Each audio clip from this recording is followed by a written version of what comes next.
Welcome back to Justice Unfolded, where every gavel strike tells a story. Today's case, State versus Zachary Albert Dyke, a chilling courtroom exchange that blurs the line between mental illness, addiction, and criminal intent. Charged with 2 counts of arson, Zachary faces the possibility of life in prison. But as this hearing unfolds, the judge, the defense, and even the defendant himself reveal shocking twists that force everyone to question, was this a calculated crime, or the desperate act of a broken mind? Buckle up, this one's a ride.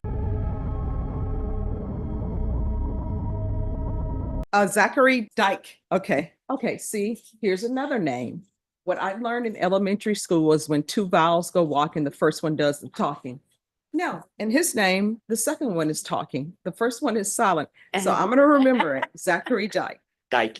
Dyke. Okay. Dyke. Court is. So I'm told. Okay.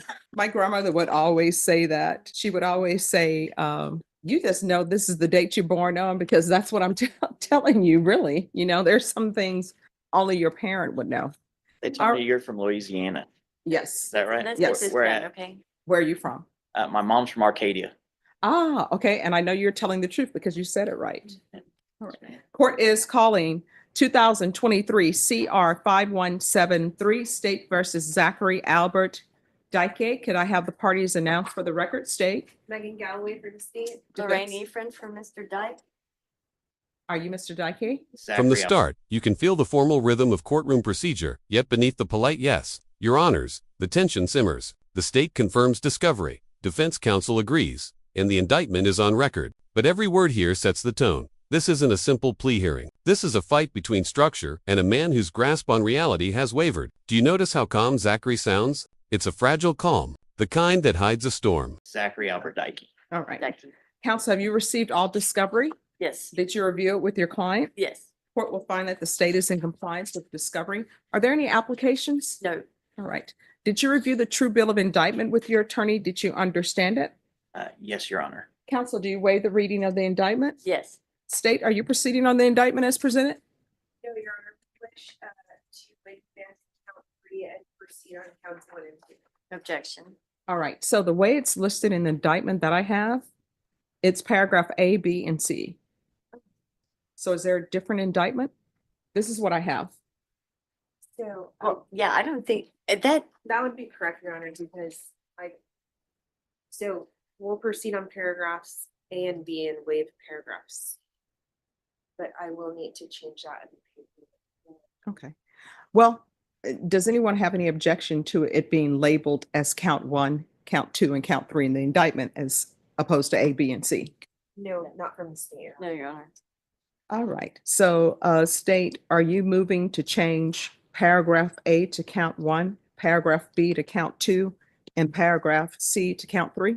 Yes. Legal detail, alert, what sounds like paperwork confusion is actually crucial. The court moves to rename the indictment's paragraphs as counts 1, 2, and 3, a small change with big implications. Why? Because it defines which acts Zachary will ultimately face sentencing for. These kinds of technical adjustments often trip up cases, but here, both sides agree. Smooth sailing, for now. Yes, Your Honor.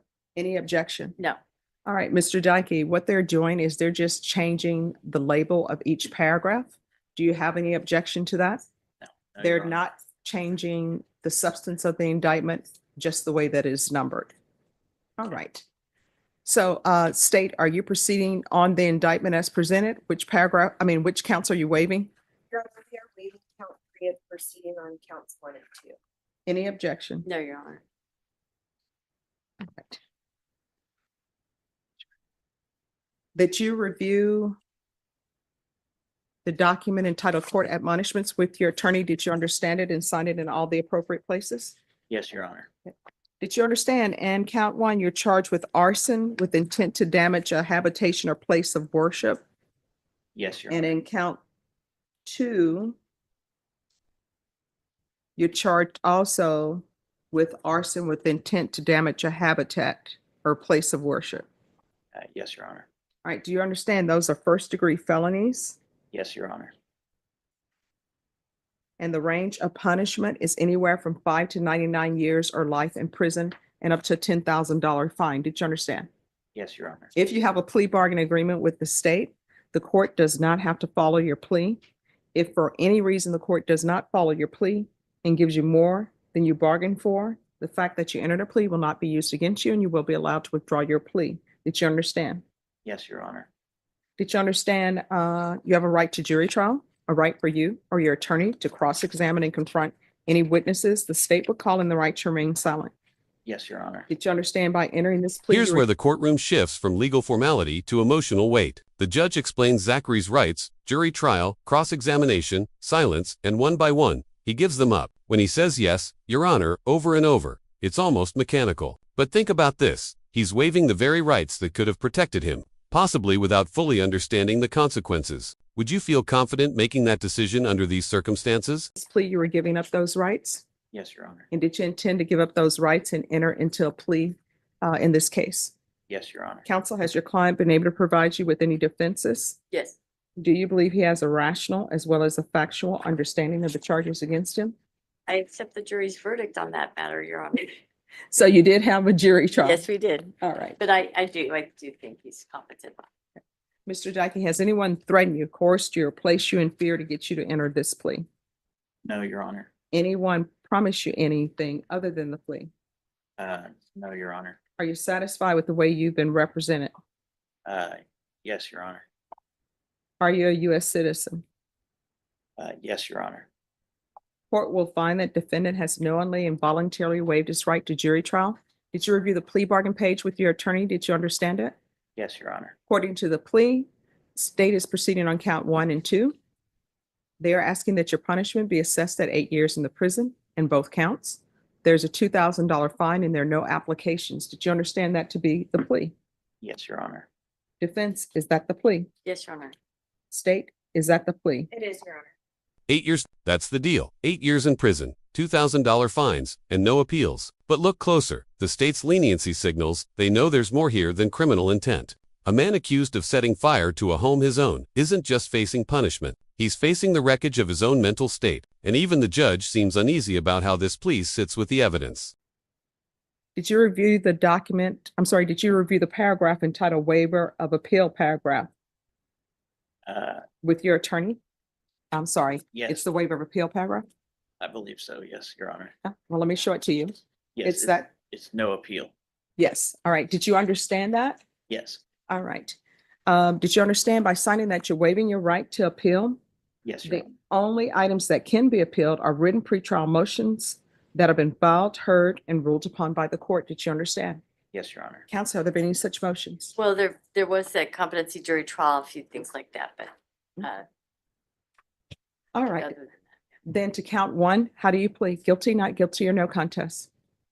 No contest. Count 2, how do you plead? Guilty, not guilty, or no contest? No contest. State any evidence. State offer states exhibit number 1 in attachments. no objection. Did you review the document entitled Waiver and Consent to Stipulations with your attorney? Did you understand it? Yes, Your Honor. And did you sign it in all the appropriate places? Yes, Your Honor. Again, did you understand you have a right to jury trial, a right for you or your attorney to cross-examine and confront any witnesses the state would call in the right to remain silent? Yes, Your Honor. Did you understand that today the state will be presenting evidence in the form of witnesses' statements and police reports? But most importantly, there'll be no live testimony. Did you understand? Yes, Your Honor. Court will find that defendant has knowingly and voluntarily waived and consented to stipulation of testimony and stipulations.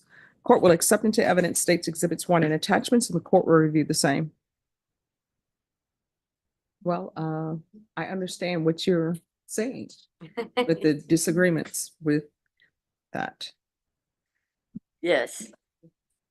This moment hits like a gut punch. Zachary admits he wasn't in his right state of mind, detoxing from methadone, spiraling through hallucinations, and convinced he was God. The courtroom pauses. Even the judge senses this isn't the confession of a cold criminal, but of a man lost to his own mind. Addiction, withdrawal, and untreated mental illness collide here, a cocktail that's destroyed more lives than any single crime. And to that end, I actually made a notation in the paperwork because it generally says you believe your client was legally sane at the time, and we're not urging that defense, but I wouldn't be,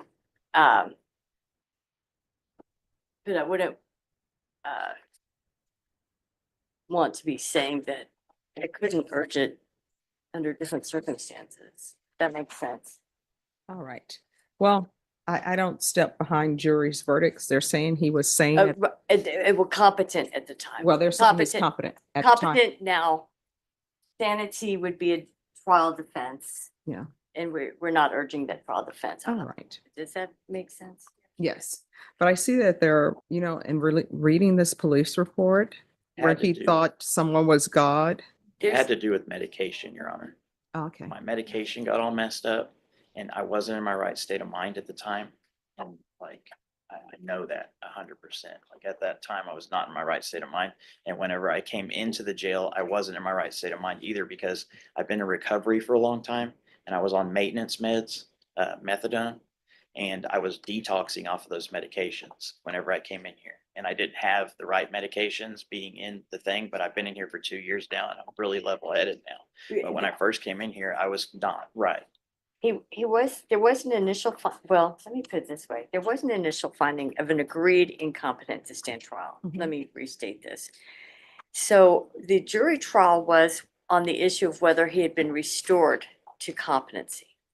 And I contested that, much to my client's disagreement. Mhm. And Now, we learn a shocking twist. Zachary had already been declared incompetent to stand trial. Only after months in state care was he restored and brought back before the court. But his defense attorney still disagrees, even saying much to my client's disagreement. That tension between legal restoration and true recovery defines this case. Legally competent, maybe. Mentally stable, that's another story. the jury did find that he had been restored and that he was now competent. And so that's what put us back on your trial docket today. So it was pending quite a while he was in restoration posture. all right, so here's my question, and I don't want to go behind anybody's agreements that they've worked out. I normally don't do it. But I'm reading the police report, I know. and I know that sometimes that people are using drugs, and that's not a defense. I use drugs and I got bad drugs, so therefore I'm hallucinating.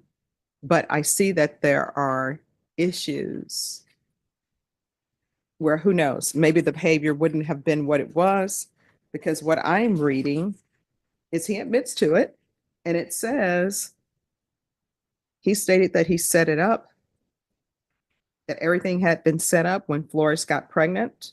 When asked who Flores was, he stated she was God and he was God and the baby in her named Jesus. And then he said, I lit it up and it went up. And he's like, I think it was the table. And Your And Honor, this has, wait, sorry. this has been an ongoing setup, and they've been telling me fire and water. When asked what he used to light the fire, he said a lighter. When asked what he was thinking after he lit the fire, that was the old me. It's gone. Then it was a new me. That's what they're telling me, that the old me and I have to leave it all behind. So what was set on fire was a table, a chair, and a bed. So what is his criminal history? Your Honor.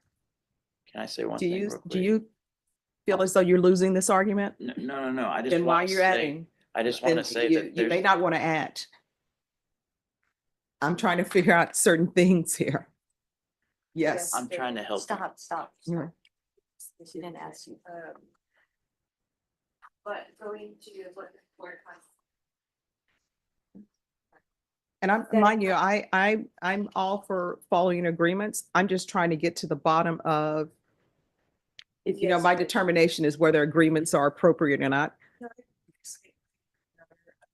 But I have taken into consideration the court's concerns as well, and that's Mhm. something that we have conferred about alternatives, and we just wound up Okay. where we are.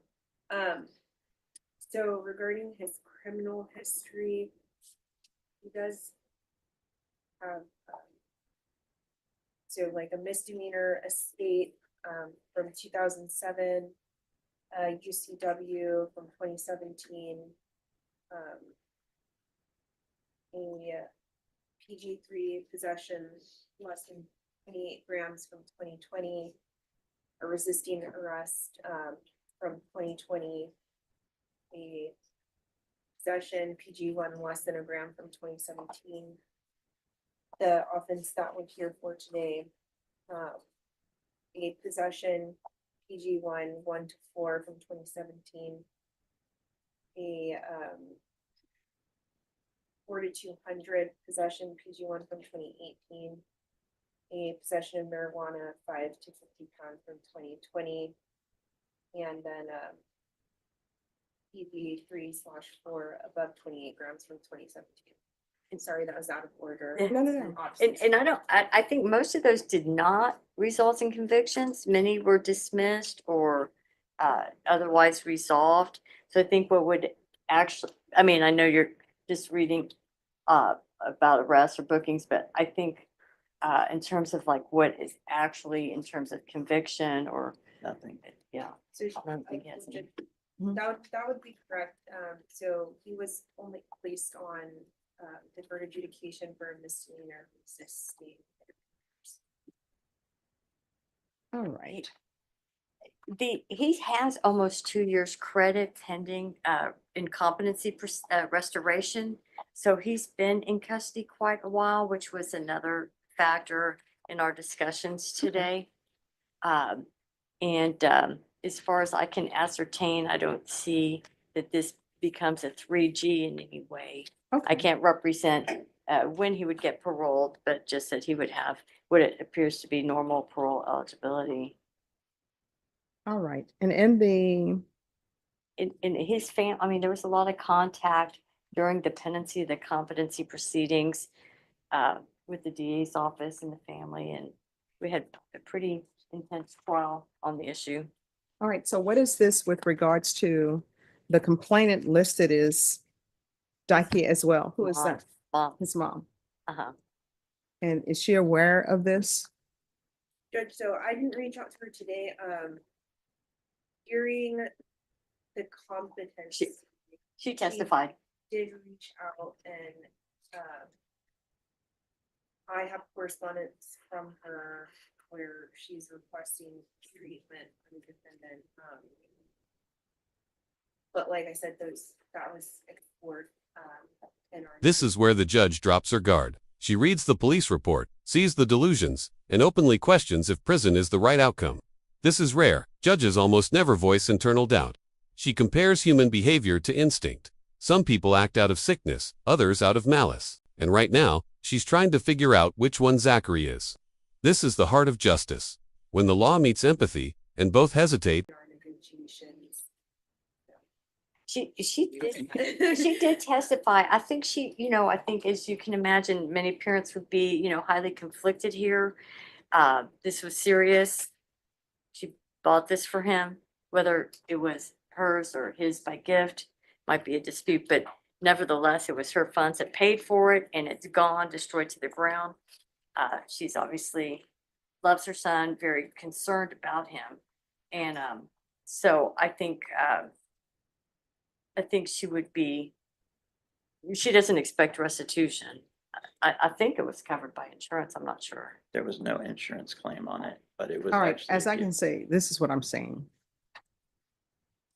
And I will follow your agreement. There's some times where I may think, this is very harsh. There may be some times where I think this is not harsh enough. And I'm just trying to discover, is this a prison case? Is it not a prison case? That's what I'm trying to get to the bottom to. Sometimes when people commit offenses, does it appear that you're losing this argument? No, I just want to say Okay. a few things because you're saying that. No, can you just wait because she's Okay. the judge and she's speaking. I understand. All If right, you so don't mind. So sometimes there are reasons maybe why people do things. And then sometimes you have somebody, they're just a bad apple. This is just what they're going to do. As the attorney was in here saying that raccoons and other animals just come in and destroy chicken, well, coyotes, I think he said, destroy chicken for no reason, not hungry, just like, why not? So I'm struggling a little bit with this one because based upon what I'm reading, there's mental health issues. Maybe those mental health issues were drug induced. If that is, you got to stop using drugs. So if you all want, I will follow this agreement. State, I know you are asking me to follow this agreement. Do you all want to discuss some more or? I can discuss with Efron some more, but I do want the court to know. Yes. Your impressions are not lost on me. There are things that I did. Okay. Not saying that I'm going against you, but. No. What we've talked about as well, but we can talk. Oh, and let me just tell you, go against me. I'm fine with that because I want to hear everything, the good, the bad, the ugly, because I'm trying to I can go to make a decision that I think is appropriate. So if you feel like this is appropriate and you both feel like this is appropriate, then I'll go along with it. I just have certain questions. So if y'all want to, what I can do, we're getting close to 5 and the deputies need to take him back. So if y'all want, I can have this recalled tomorrow and the plea will still be here. That's fine. Right, we can't request them to already pass the. Okay. Well, we can have him by Zoom, right? Or by tomorrow, late morning or afternoon? I mean, I may be here. All right. Yeah, let's see. Okay, We'll say tomorrow, maybe by Zoom, if Okay. he can't be requested. I think it's better to do that than to I, rush judgment. yes, well. what's this? All right, we'll recall tomorrow.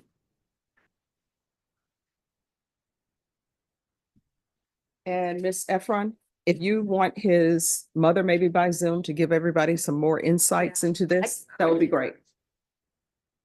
All right, thank you. We'll see Okay. y'all tomorrow. Thank you, Judge. You're welcome.